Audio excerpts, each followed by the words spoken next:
peux l'expliquer un petit peu, en fait, l'importance de la hiérarchie phylogénétique, tu sais, comme quoi que, justement, il y a beaucoup d'émotions qui sont réprimées. Tu sais, qu'est-ce qui fait, justement, que notre société nous contraint à un set d'émotions ou à une émotion sur un 6, là, tu sais, égal tout le temps, Bon, là?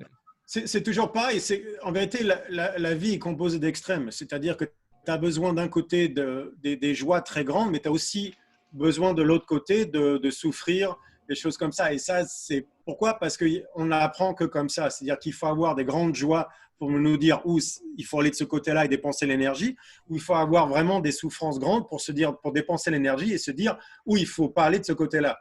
Si tu restes au milieu, le système, de la façon dont il est fait, c'est-à-dire qu'il va se dire, un système qui n'a pas besoin de dépenser d'énergie ne dépensera pas d'énergie.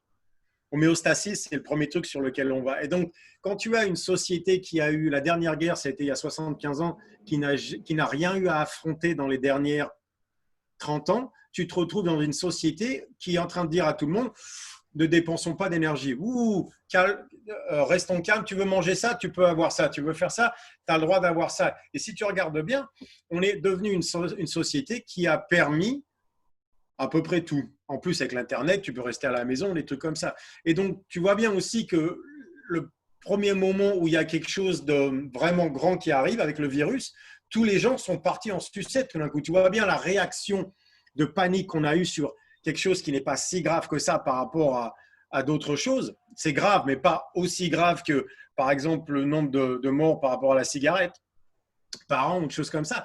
Ça a créé une panique au niveau des gens parce que tout d'un coup, il y a quelque chose qui prenait le contrôle sur leur vie à eux.